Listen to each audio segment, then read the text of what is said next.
तो नमस्कार दोस्तों, स्वागत है आप सभी का एक बार फिर से आपके अपने YouTube परिवार एग्जाम टारगेट पर। तो आज हम लोग पढ़ने वाले हैं सॉइल मैकेनिक्स का एक नया चैप्टर जिसका नाम है क्या, सीपेज एनालिसिस। तो सीपेज एनालिसिस पढ़ने से पहले हमें जानना होगा सीपेज क्या है। तो हम आपको बताते हैं कि सॉइल जब सेचुरेट हो जाती है तो उससे होकर जो हमारा पानी पास करता है, ठीक है, तो इस टेंडेंसी को ही हम सीपेज कहते हैं। और ये पास क्यों करता है, ये ग्रेविटेशनल फोर्स के कारण पास करता है। यानी कि हाई हेड पर अगर हमारा वाटर है और इधर दूसरी तरफ लो हेड है तो हाई हेड से लो हेड की तरफ उसकी क्या होती है, फ्लो करने की टेंडेंसी होती है। इसी प्रक्रिया को क्या बोलते हैं, सीपेज बोलते हैं।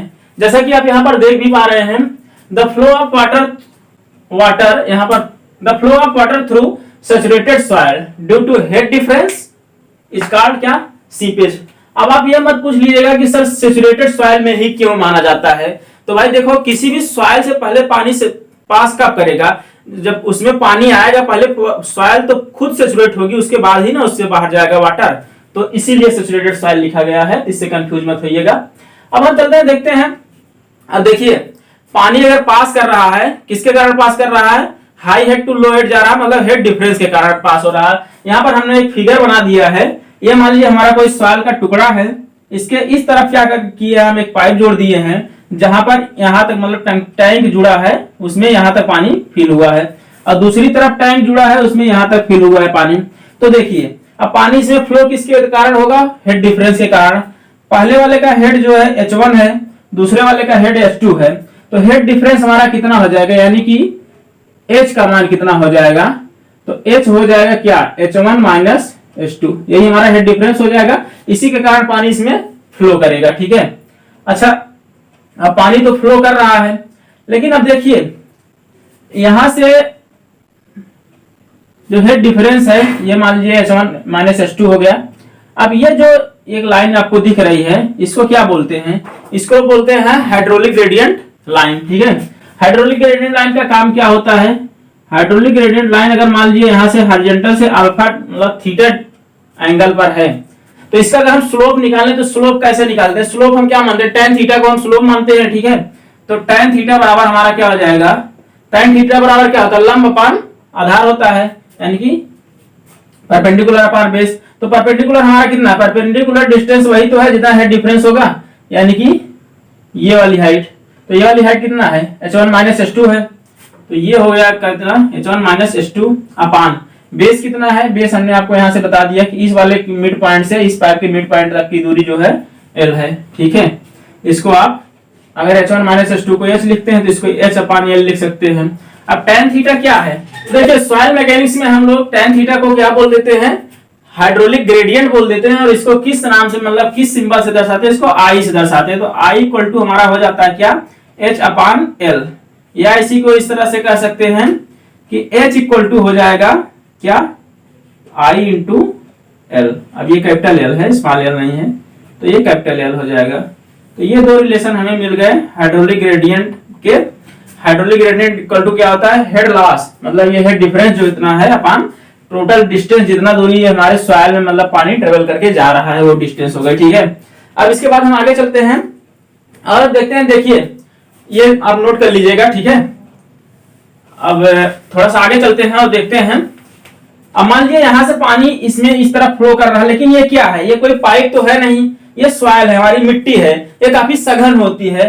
तो अब सॉइल इतनी आसानी से मतलब सॉइल में पानी जो है इतनी आसानी से पास नहीं कर जाएगा। इस हेड डिफरेंस के कारण इस पे कुछ प्रेशर लगाना होता है, जिसके वजह से सॉइल के पार्टिकल जो उसमें रंध्र होते हैं उसमें पानी प्रवेश कर पाता है तथा इस तरफ से उस तरफ जा पाता है, ठीक है। तो उस प्रेशर को कैसे हम ज्ञात करेंगे, अब वो प्रेशर कितना हो सकता है, हम पढ़े थे कि मतलब अगर हमारा कोई वाटर है, वाटर में अगर हम कितना जाते हैं, जेड डिस्टेंस नीचे जाते हैं, ठीक है। मान लीजिए हाँ, जेड कैपिटल एस डिस्टेंस या जेड डिस्टेंस ही मान लीजिए, जेड डिस्टेंस नीचे जाते हैं। तो जेड डिस्टेंस नीचे जाने के बाद हमारा जो क्या होता है, स्ट्रेस कितना होता है, ठीक है। हमने अभी इसके पिछले वाले चैप्टर में पढ़ा था स्ट्रेस कितना होगा, तो उसको हम लोग क्या पढ़े थे, गामा W इंटू जेड पढ़े थे, यही पढ़े थे ना। वाटर के कारण जो टोटल स्ट्रेस होता है और यही सीपेज स्ट्रेस के बराबर मतलब पूर वाटर प्रेशर के बराबर होता है। तो इसी प्रेशर के कारण पानी यहां से फ्लो करता है। तो यहां पर इसको हम क्या नाम देते हैं, यहां पर इसको नाम देते हैं क्या, सीपेज प्रेशर, ठीक है। यहां पर इसी को हम नाम देते हैं सीपेज प्रेशर। प्रेशर की यूनिट क्या होती है? प्रेशर इक्वल टू क्या होता है? Force upon area. और स्ट्रेस की भी यूनिट क्या होती है? फोर्स अपॉन एरिया, यानी कि स्ट्रेस को ही प्रेशर के बराबर माना जाएगा यहाँ पर। तो हमारा कितना स्ट्रेस होता था? एच इंटू मतलब गामा डब्ल्यू इंटू जेड। तो हमारा सीपेज प्रेशर भी जो हो जाएगा वो किसके बराबर हो जाएगा? ये बराबर हो जाएगा गामा डब्ल्यू इंटू जेड के बराबर। ठीक है, अब हमारा जो सीपेज प्रेशर है वो गामा डब्ल्यू इंटू जेड के बराबर हो जाएगा। लेकिन यहां से हमने एक देखा था भी, क्या आई इक्वल टू क्या था? H upon L. एच क्या था? हेड डिफरेंस था। एल क्या था? जितनी दूरी हमारा वाटर ट्रेवल कर रहा है। तो यहां से हमें एच का मान मिला था क्या? एच का मान मिला था हमें कितना? आई इंटू एल। ठीक है, अब एच यहाँ पर क्या था? ये वाला हेड डिफरेंस ही था ना। अब ये वाला हेड डिफरेंस हम यहाँ पर क्या माने? जेड माने। अगर मान लीजिए इसको एच ही मान लिखते तो गामा डब्ल्यू इंटू एच होता। तो एच का मान यहां से हम रख देंगे तो क्या हो जाएगा? I into l into gamma डब्ल्यू। तो चाहे ऐसे लिखिए चाहे ऐसे लिखिए, दोनों बातें एक ही हैं। जो जिस टर्म में आप मानेंगे उसी टर्म में आप लिखेंगे। ठीक है, ये अच्छी रहने दीजिए। ठीक है, तो ये हमारा हो गया क्या? Seepage pressure. अब इसके बाद दूसरी चीज क्या आती है? अब सीपेज प्रेशर आ गया तो सीपेज फोर्स भी निकाल लेते हैं। ये सारी चीजें अक्सर मतलब एग्जाम में पूछ लेते हैं, सीपेज प्रेशर का फार्मूला क्या होगा या किसके टर्म में लिखा जाएगा। तो ये दे देगा सीपेज प्रेशर आपका कितना होगा? आई एल इंटू गामा डब्ल्यू। तो आपको सही करना होता है। ठीक है, इसीलिए मैं आपको बता रहा हूं। अब इसके बाद हम बात करते हैं सीपेज फोर्स की। अब प्रेशर बराबर क्या होता है? फोर्स अपॉन एरिया होता है। तो अगर हम प्रेशर में एरिया से गुणा कर देंगे तो क्या हमारा आ जाएगा? सीपेज फोर्स आ जाएगा। तो सीपेज प्रेशर हमारा कितना है? I l into gamma W. अब इसमें एरिया से गुणा कर दीजिए। अच्छा, एरिया कौन सी होगी?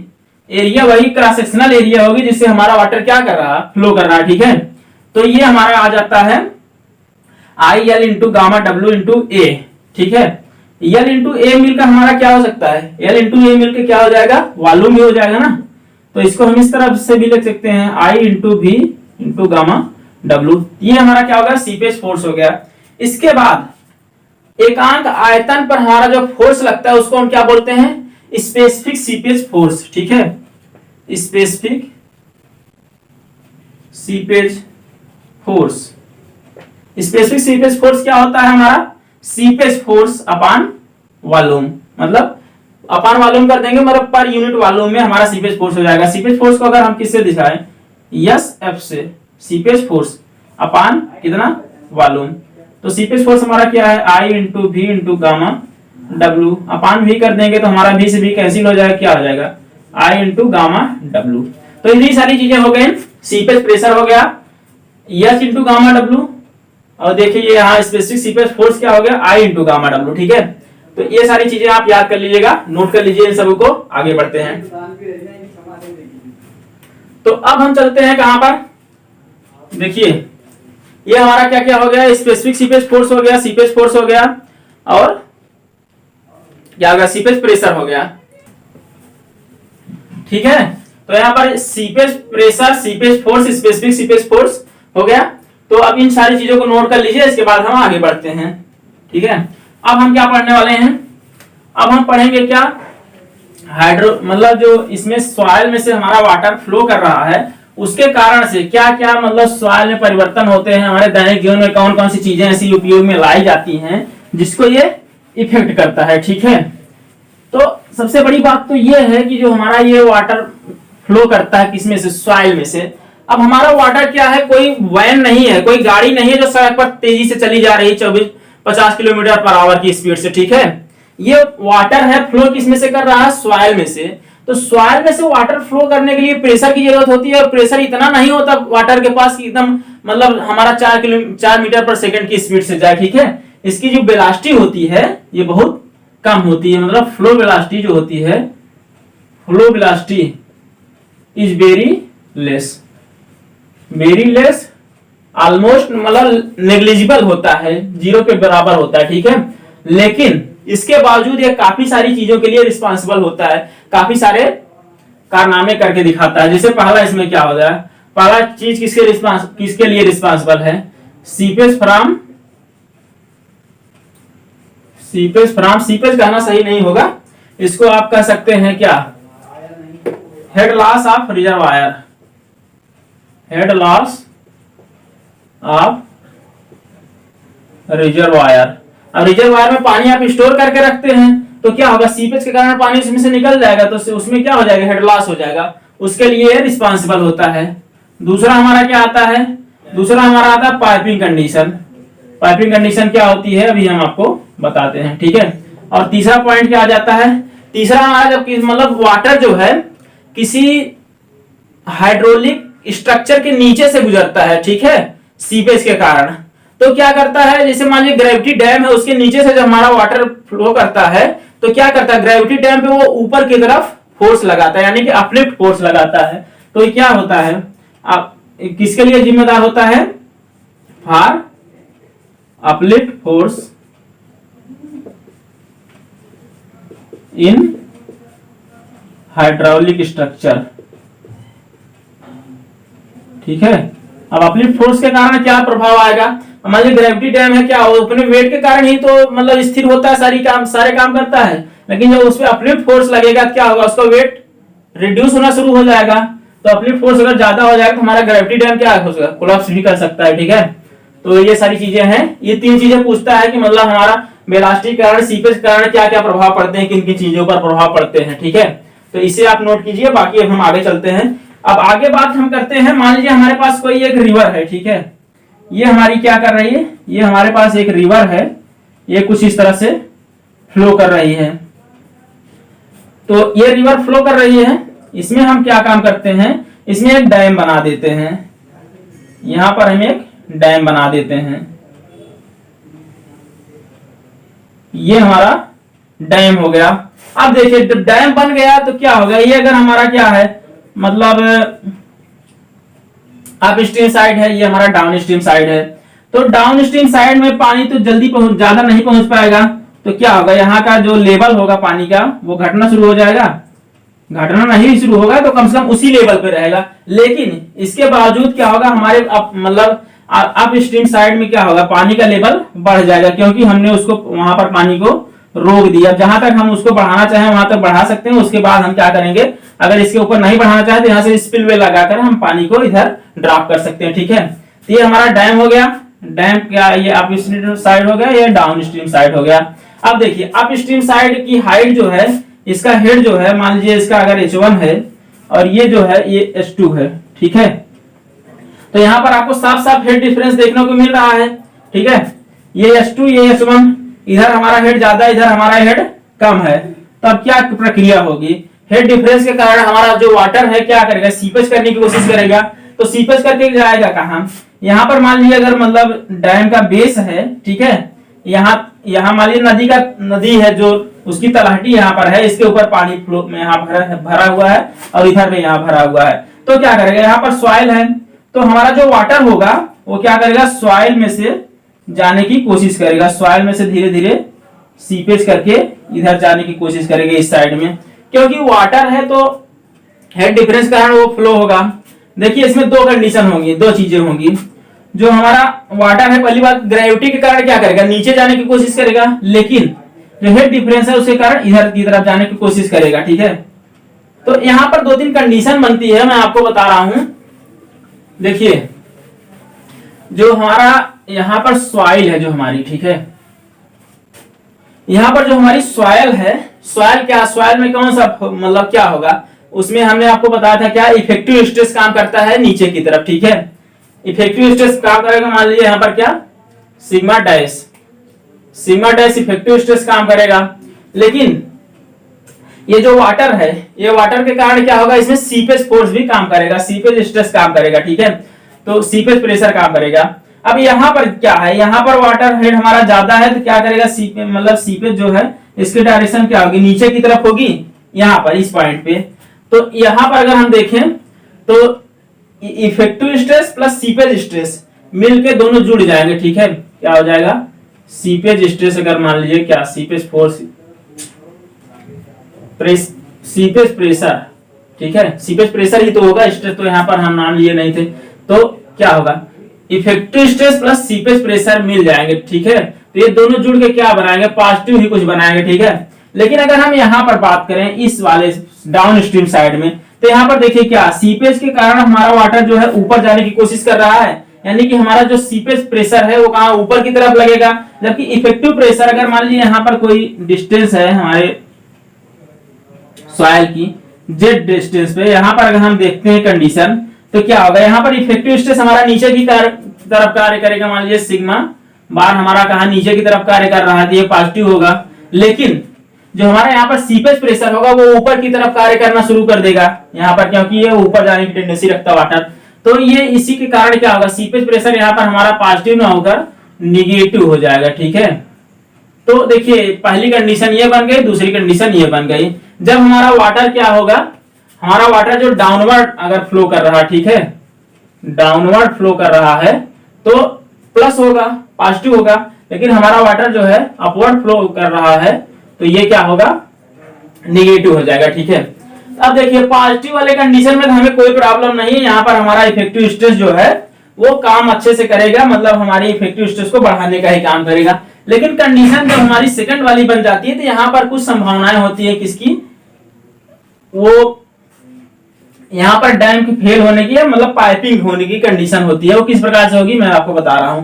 देखिए इस सेकंड वाले कंडीशन को अगर हम आगे थोड़ा सा और डिफाइन करें तो इसमें भी 3 कंडीशन बनती है। पहली कंडीशन क्या बनती है, sigma bar minus seepage pressure, ये क्या हो सकता है, 1 से ज्यादा हो सकता है।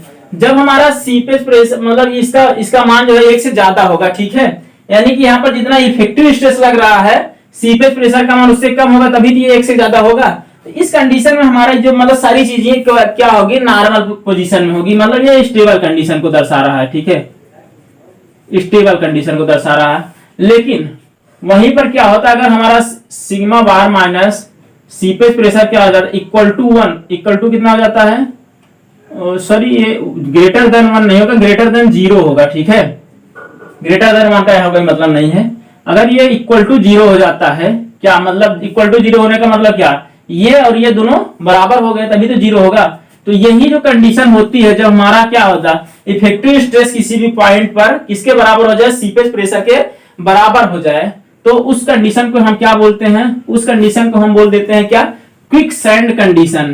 क्विक सैंड कंडीशन ये इंपॉर्टेंट है, आपसे पूछ लेता है ऑब्जेक्टिव में क्या होता है, पूछता है क्विक सैंड कंडीशन हमारी कब उत्पन्न होती है। तो कब उत्पन्न होती है, जब हमारा इफेक्टिव मतलब सीपेज प्रेशर जो है किसके बराबर हो जाए, इफेक्टिव स्ट्रेस के, ना कि टोटल स्ट्रेस के, इफेक्टिव स्ट्रेस के बराबर होता है। ठीक है, तो ये वाली पॉइंट आप मतलब ध्यान में रखिएगा, ये इंपॉर्टेंट पॉइंट है। इसके बाद हमारी जो तीसरी कंडीशन बनती है उसमें क्या होता है, हमारा जो सिग्मा बार है माइनस सीपेज प्रेशर क्या हो जाएगा, लेस देन 0 हो जाएगा। लेस देन 0 कब होगा, इसमें से इसको घटाने पर 0 मतलब लेस देन 0 यानी कि निगेटिव कब आएगा, जब इसका मान इससे ज्यादा हो जाएगा। इसका मान ज्यादा हो जाएगा मतलब हमारा सीपेज प्रेशर क्या होगा, इफेक्टिव स्ट्रेस से ज्यादा हो गया। जब सीपेज प्रेशर इफेक्टिव स्ट्रेस से ज्यादा हो जाता है तो उस कंडीशन में होता क्या है, यहाँ पर जो हमारी सॉइल है, ठीक है, वो सॉइल धीरे धीरे एक कण कण करके पानी के साथ बह के ऊपर आने की टेंडेंसी में आ जाती है। ठीक है, ऊपर फ्लो करने लगती है, तो ये क्या हो जाएगा, अब फ्लो कंडीशन हो जाएगी। ठीक है, flow condition of soil particle.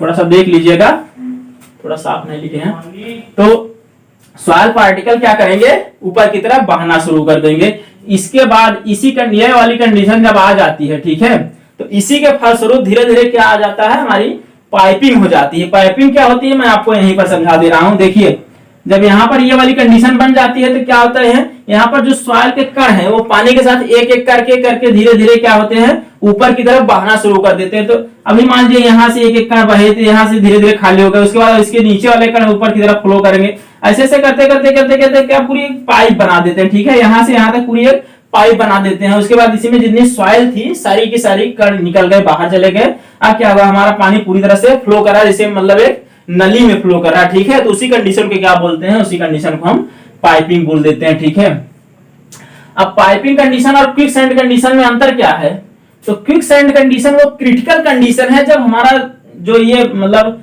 Seepage pressure है जस्ट उसके बराबर हुआ है। ठीक है, लेकिन क्विक मतलब पाइपिंग कंडीशन में होता क्या है, जब हमारा सीपेज प्रेशर इससे थोड़ा सा ज्यादा हो जाता है, स्लाइटली मोर ज्यादा हो जाता है, तो ये कंडीशन धीरे धीरे बनना शुरू हो जाती है। जो हमारे सॉइल के कण हैं वो धीरे धीरे क्या होते हैं, निकल कर ऊपर की तरफ निकलना शुरू कर देते हैं और हमारी पूरी पाइप बना देते हैं। लेकिन इसमें जो अब इंपॉर्टेंट पॉइंट आने वाला है वो क्या है, पहला पॉइंट हमारा है क्या, कि जो पाइपिंग कंडीशन होती है वो केवल और केवल किसमें बनती है, फाइन सैंड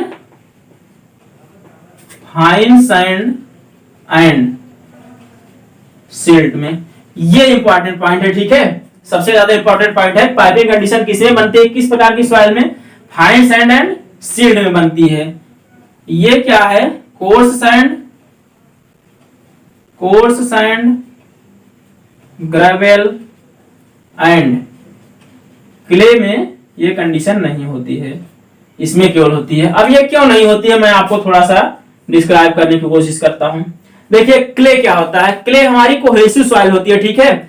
अगर यहां पर मान लीजिए हमारा इफेक्टिव स्ट्रेस जो आ रहा है, इफेक्टिव स्ट्रेस सीपेज प्रेशर के बराबर हो भी गया, ठीक है, सीपेज प्रेशर जो है इफेक्टिव स्ट्रेस के बराबर हो भी गया, तो क्या होगा, तभी ये हमारे जो सॉइल के पार्टिकल हैं वो ऊपर की तरफ फ्लो नहीं करेंगे, क्योंकि सॉइल जो है वहां पर केवल और केवल इफेक्टिव स्ट्रेस के कारण नहीं रुकी है, बल्कि उसमें सॉइल के पार्टिकल में आपस में कुछ ना कुछ रिलेशन है, वो आपस में एक दूसरे से चिपके हुए हैं, जिसको हम क्या बोलते हैं, शियरिंग स्ट्रेंथ बोलते हैं, ठीक है।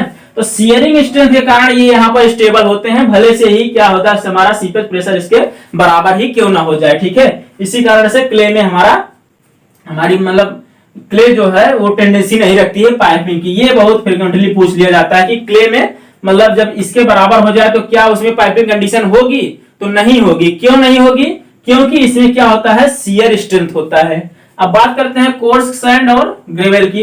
तो देखिए कोर्स सैंड और ग्रेवल जो होते हैं, इतने मोटे मोटे कण होते हैं, इतने बड़े बड़े कण होते हैं कि उसमें इसकी जरूरत ही नहीं पड़ती, ठीक है। इसका एनालिसिस हम नहीं करते, क्योंकि उसमें इतने ज्यादा वाइड्स होते हैं कि पानी जो है अपने आप अचानक से फ्लो कर जाता है। और दूसरी चीज ये भी होती है कि ये जो है इतने बड़े कण होते हैं कि पानी इसको अपने साथ बहा के ले भी नहीं जा सकता, ठीक है। तो ये दोनों मतलब रीजन है कि इसमें पाइपिंग का हम एनालिसिस नहीं करते हैं, पाइपिंग नहीं होती है, ठीक है। तो इतनी सारी बातें हो गई इसके बारे में। अब हम आगे चलते हैं, थोड़ा सा और आपको बताते हैं। तो देखिए अब इतनी बातें हो गई, अब हम बात करते हैं किस पे, इस वाले कंडीशन की जो सेकंड कंडीशन थी, क्या, क्रिटिकल कंडीशन। अब हम क्रिटिकल कंडीशन को क्यों ले रहे हैं, देखिए अब हम क्या करने चल रहे हैं, कुछ डिजाइनिंग करने चल रहे हैं। और इंजीनियरिंग में हम कोई भी डिजाइन किस कंडीशन में करते हैं, एकदम क्रिटिकल कंडीशन में करते हैं, जो हमारी क्या होगी, चाहे बीम हो, चाहे कॉलम हो, चाहे हमारा सॉइल में कोई स्ट्रक्चर हो, चाहे कोई भी स्ट्रक्चर हो, हम इंजीनियरिंग में क्रिटिकल कंडीशन पर उस कंडीशन पर करते हैं जब वो तुरंत फेल होने वाला हो, ठीक है।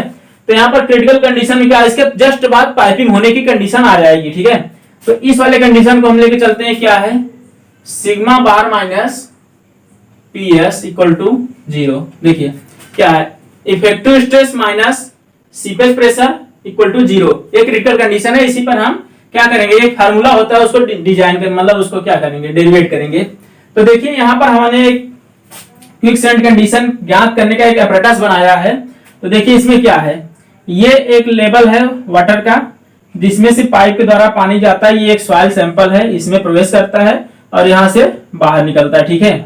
तो देखिए यहाँ से पानी बाहर निकल रहा है और यहाँ से प्रवेश कर रहा है, तो इन दोनों में अंतर कितना है हाइट का, तो इन दोनों में जो अंतर है वो h है, यानी कि हेड लॉस कितना हो रहा है, यहाँ से चला और यहाँ से निकला, मतलब हेड लॉस h का हो रहा है। h क्या है, h1 माइनस h2 है, ठीक है। और इस सॉइल का जो विड्थ है वो कितना है, z है, मतलब यहाँ से पानी सॉइल में एंटर कर रहा है, यहाँ से निकल रहा है। ये टोटल कितनी दूरी तय कर रहा है, z डिस्टेंस को ट्रेवल कर रहा है, किसके, इतने हेड लॉस के कारण या हेड लॉस के कारण। अब इसको हम डिजाइन करते हैं। देखिए हमारे पास क्या, अगर इस सॉइल में हम इफेक्टिव स्ट्रेस निकालें तो हमारा इफेक्टिव स्ट्रेस क्या आएगा, इफेक्टिव स्ट्रेस क्या होता है, ये होता है टोटल स्ट्रेस माइनस पोर वाटर प्रेशर। टोटल स्ट्रेस हमारा कितना हो जाएगा, टोटल स्ट्रेस इतने डिस्टेंस के लिए हमारा क्या हो जाएगा, गामा सेट इंटू जेड हो जाएगा, और पोर वाटर प्रेशर कितना हो जाएगा, गामा डब्ल्यू इंटू जेड। तो जेड को अगर हम कॉमन ले तो gamma sat into gamma W हो जाएगा, इसको क्या लिख सकते हैं, गामा सब इंटू जेड लिख सकते हैं, ठीक है। अब पीएस क्या हो जाएगा, मतलब स्पेसिफिक प्रेशर, मतलब सीपेज प्रेशर कितना हो जाएगा, सीपेज प्रेशर एच हाइट के लिए कितना होता है, एच हाइट के लिए अगर हम मतलब सीपेज प्रेशर निकालें तो क्या होता है, एच गामा डब्ल्यू, यही होता है ना। एच गामा डब्ल्यू को ही हम क्या और लिख सकते हैं, आई इंटू, चलिए उसको आगे बताते हैं, अभी बस इतना देखिए। अब क्या है, अब हम इसमें से इसको घटा देते हैं, हमारा ये कितना है गामा सब इंटू जेड, मतलब sigma bar minus P S equal to gamma sub into Z minus कितना हो जाएगा एच इंटू गामा डब्ल्यू। अब इसके बराबर क्या था, ये 0 के बराबर था। ठीक है, देखिए अगर हम क्या करें, इस टर्म को इधर ले जाए बराबर के, तो क्या हो जाएगा हमारा gamma sub into Z equal to H gamma W हो जाएगा। अगर हम क्या करते हैं, जेड को इधर ले जाते हैं, गामा डब्ल्यू को इधर ले जाते हैं, तो हमारा क्या कंडीशन हो जाएगा, गामा सब अपान गामा डब्ल्यू equal to h upon z हो जाएगा। अब एच अपान जेड क्या होता है, head loss upon total distance travel by water.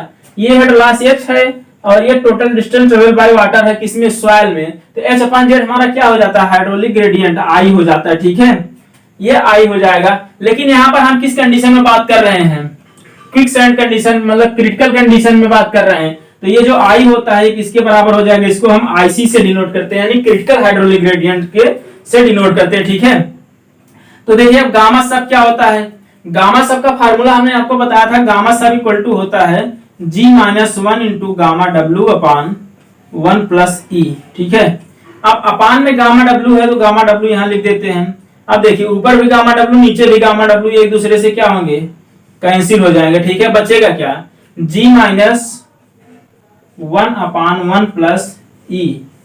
लेकिन ये बराबर किसके है, ये आईसी के बराबर है। ठीक है, तो यहां से हमारा आईसी का फार्मूला निकल के आ जाता है, i c equal to g minus 1 upon 1 plus e. ये बहुत इंपॉर्टेंट फार्मूला है। ठीक है, इसको आप लोग नोट कर लीजिएगा, ये एग्जाम में फ्रिक्वेंटली पूछ लिया जाता है। मैंने वो सारी चीजों पर फोकस किया है, सारी चीजें आपको हमेशा बताया है कि कौन कौन सी चीजें इंपॉर्टेंट है। तो जो चीजें मैं इंपॉर्टेंट बताता हूं उनको आप जरूर नोट कर लिया करिए। ठीक है, अब देखिए ये क्विक सैंड कंडीशन है, ये वाली कंडीशन जब हमारी आ जाती है तो हमारा क्या होता है, पाइपिंग कंडीशन स्टार्ट होना शुरू हो जाता है। लेकिन अब हम क्या करेंगे, अब हम इंजीनियर्स हैं। ठीक है, हम किसी भी स्ट्रक्चर को ऐसे क्षतिग्रस्त होने नहीं देंगे, हम क्या करेंगे, उन्हें बचाने की कोशिश करेंगे। तो डिजाइन इस प्रकार से करेंगे कि वो कभी क्षतिग्रस्त ना हो। ठीक है, तो हम क्या करेंगे, कुछ फैक्टर ऑफ सेफ्टी यूज करेंगे। अब फैक्टर ऑफ सेफ्टी क्या होगा क्विक सैंड कंडीशन के लिए, फैक्टर ऑफ सेफ्टी को हम डिफाइन करते हैं किससे, क्रिटिकल हाइड्रोलिक ग्रेडियंट अपान हाइड्रोलिक ग्रेडियंट। मतलब हम हाइड्रोलिक ग्रेडियंट इतना रखेंगे कि हमारा क्रिटिकल हाइड्रोलिक ग्रेडियंट से हमेशा कम रहे। ठीक है, मतलब क्या रखेंगे, हाइड्रोलिक ग्रेडियंट मतलब क्या होता है, एच अपान जेड होता है। तो इसका मान कम कब हम रख सकते हैं, इसका मान कम तभी हम रख सकते हैं जब क्या होगा, इसका मान कम हो और इसका मान ज्यादा हो। यानी कि हेड जो हमारा हो, हेड की तुलना मतलब हेड लॉस जितना हो रहा है, जितने ऊंचाई से मतलब दोनों हेड में जितना डिफरेंस है, हेड डिफरेंस है, उसकी अपेक्षा हम क्या करेंगे, सॉइल की थिकनेस अगर बढ़ा देंगे, उतनी मोटी लेयर लगा देंगे सॉइल की, तो हमारा क्या होगा, आई का मान कम हो जाएगा। ठीक है, तो क्रिटिकल हाइड्रोलिक ग्रेडियंट से इसको हम कम ही रखते हैं। और सेफ हमारा कब होगा, जब हमारा आईसी अपान आई कितना होगा, ग्रेटर देन 1 होगा। ठीक है, तो ये हमारी सेफ कंडीशन होती है। तो इसको आप नोट कर लीजिए। और इसमें 3 पॉइंट आते हैं जब हमारा आईसी अपान आई, इसको आप समझ जाएंगे, अब आप खुद बताएंगे, आईसी अपान आई ग्रेटर देन 1 होगा। ठीक है, तो इसको हम क्या बोल देंगे, इसको हम बोल देंगे सेफ बोल देंगे। जब हमारा आईसी अपान आई क्या हो जाएगी, इक्वल टू 1 हो जाएगा, तो कौन सी कंडीशन आ जाएगी, तब हमारी आ जाएगी क्विक सैंड कंडीशन, यानी कि क्रिटिकल कंडीशन। और जब हमारा आईसी अपान आई क्या हो जाएगा, लेस देन 1 हो जाएगा, तो क्या हो जाएगा, पाइपिंग वाली कंडीशन आ जाएगी। हमारे जो सॉइल के पार्टिकल हैं वो वाटर के साथ बहना शुरू कर देंगे, ऊपर की तरफ जाना शुरू कर देंगे, यानी कि ये क्या हो जाएगा, पाइपिंग कंडीशन आ जाएगी।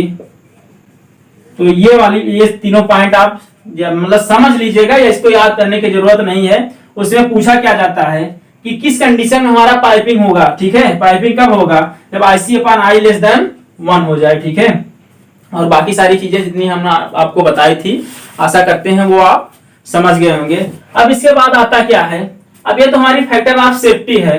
अब फैक्टर ऑफ सेफ्टी हम कैसे बढ़ा सकते हैं, कैसे हम कह सकते हैं कि हमारा जो ये क्रिटिकल मतलब हाइड्रोलिक ग्रेडियंट है वो क्रिटिकल हाइड्रोलिक ग्रेडियंट से कम हो। हम मान लीजिए कोई स्ट्रक्चर बनाते हैं तो उसमें क्या ऐसे टर्म यूज करेंगे, ऐसी कौन सी कंडीशन लगाएंगे कि हमारा जो है वो सेफ रहे। हमने आपको बताया था कि हमारी कोई रिवर थी, इसमें हमने क्या बना दिया, एक डैम बना दिया।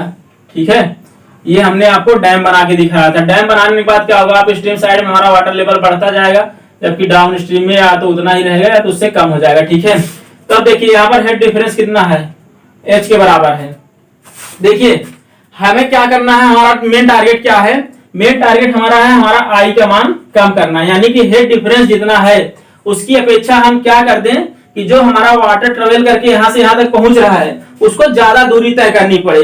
तो उसी कंडीशन में हमारा पहला कंडीशन क्या आता है, उस कड़ी में हमारा पहला प्रिकॉशन क्या आता है, पहली टेक्निकलिटी क्या आती है जिसके द्वारा हम बचा सकते हैं। तो पहला आता है using seat pile, using seat pile. अब सीट पाइल क्या होता है, ये जो हमारा डैम है, डैम के नीचे हम क्या करते हैं, एक सीट लगा देते हैं।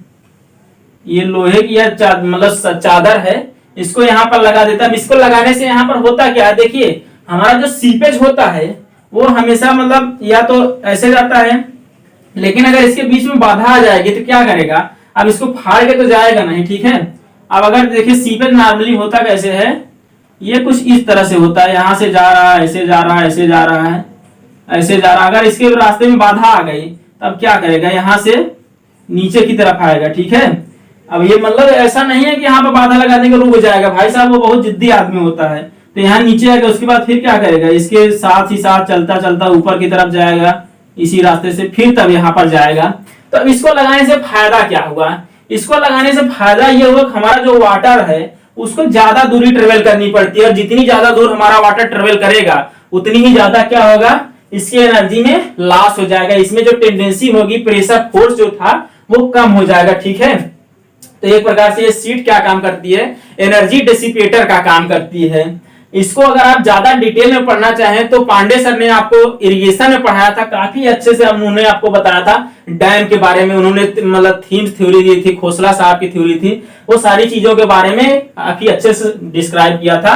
आप चाहें तो वहां से जाके डिटेल में पढ़ सकते हैं। ठीक है, बाकी यहाँ पर मैं आपको इतनी चीजें बता दे रहा हूँ। तो पहला कंडीशन ये हो गया, हम क्या करेंगे, यूजिंग सीट पाइल। अब सीट की स्पेलिंग यार थोड़ा सा शायद मिस्टेक लग रही है मुझको, शायद ऐसे ही लिखा जाएगा।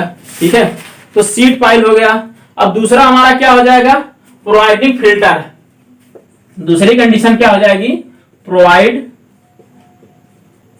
फिल्टर।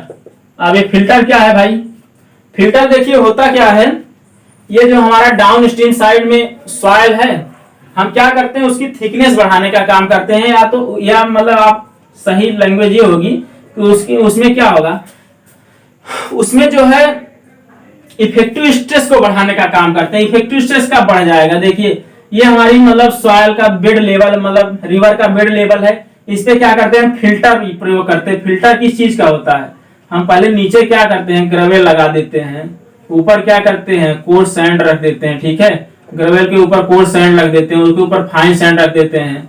ठीक है, तो ये एक प्रकार के फिल्टर का काम करता है। फिल्टर का काम क्यों करता है, देखिए ये ग्रेवल है, ग्रेवल क्या करेगा, इसका वेट बढ़ा देगा। ठीक है, जब इसका वेट बढ़ा देगा तो इसके ग्रेन के कारण जो स्ट्रेस आएगा नीचे वो क्या होगा, बढ़ जाएगा। तो अब क्या होगा, यहाँ पर इफेक्टिव स्ट्रेस जो होगा फाइनली वो बढ़ जाएगा, जिसके कारण से हमारा मतलब इफेक्टिव स्ट्रेस क्या होगा, सीपेज प्रेशर से ज्यादा हो जाएगा, जिसके कारण यहाँ कंडीशन मतलब क्विक कंडीशन आने की संभावना कम हो जाएगी। ठीक है, और ऊपर से अगर यहाँ पर हम क्या मतलब फाइन सैंड लगा दें, मतलब क्ले रख देंगे, तो क्या होगा, इसमें कुछ विस्कोसिटी भी, मतलब विस्कोसिटी नहीं, शियर स्ट्रेंथ भी रहती है, जिसके कारण से और पाइपिंग नहीं, मतलब क्विक सैंड कंडीशन आने में और ज्यादा टाइम लगेगा। ठीक है, तो इसको हम क्या बोलते हैं, इसको फिल्टर बोलते हैं। तो ये दो कंडीशन होती है जिसके द्वारा हम क्या करते हैं, पाइपिंग को रोकने का काम करते हैं। ठीक है, तो अब आज के लिए बस यहीं पर लेक्चर को खत्म करते हैं। आशा करते हैं आपको सारी चीजें समझ में आई होंगी।